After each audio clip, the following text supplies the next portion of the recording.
కన్నుల నిప్పుల మంట మండుతుంది, కాలుడి గజ్జల గంట మోగుతుంది, పగల పగల సెగర గిల్లెను మూడే కాలం వచ్చింది.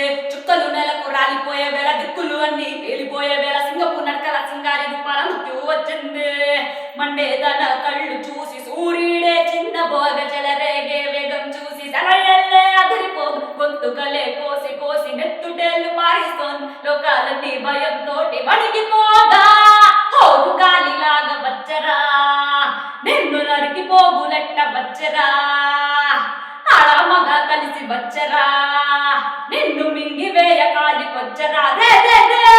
చేసిన శబద ముగియు వరకు రెప్పలకే కునుకు కునుకు అదిలిస్తే దింగే బెదరు కదిలొస్తే భూమి అది కంటి ఎరుపు చూడు చూడు ఆరిపోని సెగలు రే ముష్కర ముక్కల ముక్కలు ముక్కలు మూడెల గుండెల ముక్కలు చెక్క చిచ్చర కళ్ళు తెరుచుకున్నది జరుగునిక్కడ అసుర సమారా.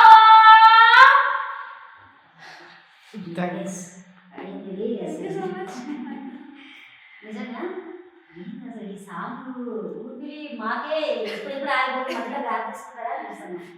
నిజంగా వాళ్ళైనా వచ్చి గ్యాప్ తీసుకొని లేకపోతే ఇద్దరిద్దరు వాడతారు తెలియదు, కానీ మీరు ఇట్లా సింగర్ ఇంతసేపు వాడారంటే బ్రీత్లెస్ పర్ఫార్మెన్స్ అది. సో మరి ఇంత సాంగ్ని మీరు బట్టి పట్టారా లేకపోతే ఓన్ చేసుకొని దీనికి అర్థం తెలుసుకొని బట్టి పడారా? ఏదైనా సాంగ్ ఏ సాంగ్ అయినా సరే బట్టి పడడం కంటే ఓన్ చేసుకొని పాడితేనే కొంచెం ఎక్కువ అందంగా అనిపిస్తుంది. అదే జడ్జి అనంత శ్రీరామ్ ఆయన కూడా అంటారు, ఏమంటారు, ఏదన్నా సాంగ్ ని అర్థం చేసి భావాలు అర్థం చేసుకుంటేనే అందులో మిస్టేక్ అనేది రాకోకుండా ఉంటుంది. అంటే మిస్టేక్ అని కాదు, ఎక్కువ ఫీల్ వస్తుంది అన్నమాట. అదే. సో మరి అసలు దీని ఈ సాంగ్ అర్థం ఏంటో చెప్పగలుగుతారు? అంటే ఇది యాక్చువల్లీ మొత్తం అంటే ఇప్పుడు వర్డ్ టు వర్డ్ అని కాదు కదా, ఒక లైన్ అని ఇప్పుడు ఆ పాట మొత్తం మీద ఒక వర్డ్ తీసుకొని దీనికి ఇది అని మీనింగ్ చెప్పగలుగుతారు. ఇప్పుడు లిరిక్స్ ఉన్నాయి కదా, లైక్ ద వే అంటే ఆవిడ ఇప్పుడు ఆబ్వియస్లీ సినిమా చూసి అర్థమైపోతుంది. అంటే ఆవిడ ఎంత కోపం పెట్టుకొని తను ఎలా చంపుతాను అన్న చెప్తుంది కదా, సో అలా ఆ ఫీల్ ని క్యారీ చేయడం అంతే. అదే అంటే మీ బాడీ సూపర్. ఆ సాంగ్ ఓకే. ఈ సాంగ్ లో సాహిత్య గారు కూడా పడ్డారు. సో మరి సాహిత్య గారు ఏమన్నా సాంగ్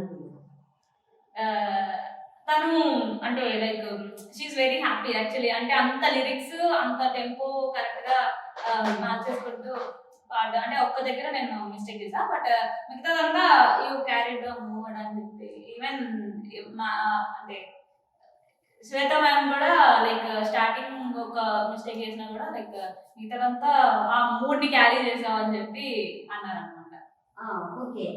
ఇప్పుడు ఈ సాంగ్స్ పర్ఫామ్ చేస్తున్నప్పుడు ఎవ్రీడే జడ్జిలు అయితే మీరు ఈ వేలో వెళ్తే బాగుండు, ఆ వేలో వెళ్తే బాగుంది అంటే వే ఎట్లుందంటే ఈ సాంగ్ ఇది చూస్ చేసుకుంటే బాగుంటుంది, ఈ సాంగ్స్ అంటే మీరు ఇప్పుడు మా సాంగ్స్ కేర్ ఆఫ్ అడ్రస్ అనుకుంటుంది. అమ్మో అంత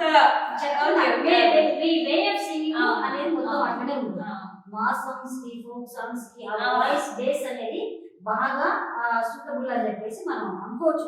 నేనైతే అదే అనుకుంటా. క్లాసిక్ పక్కన పెట్టి దీనికైతే నేను బాగా బాగా సూట్ అవుతారు అనుకుంటాను. సో ఇప్పుడు ఎవరన్నా మరి జడ్జిలు ఇట్లా చెప్పారా, సో అమ్మ ఇది కూడా మీరు చెయ్యాలి, ఓన్లీ మాస్ ఫోక్ సాంగ్స్ మీద సూట్ అవుతుంది మీ వాయిస్, మెలోడీ సాంగ్స్ కూడా మీ వాయిస్ తో ట్యూన్ చేసుకుంటే బాగుంటుంది, ఆ వేలో కూడా వెళ్ళు అని చెప్పారా?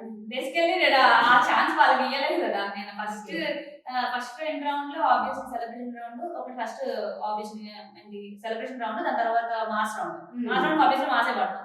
దాని తర్వాత వెంటనే తమన్సార్ రౌండ్ కి చాలా తీసుకోవచ్చు, చాలా సాంగ్స్ ఉన్నాయి తీసుకోవడానికి. బట్ నేను మహాన్ బావుడు గారు ఎందుకు తీసుకున్నా అంటే లైక్ నేను పాడగలను అని చెప్పడానికే తీసుకున్నా.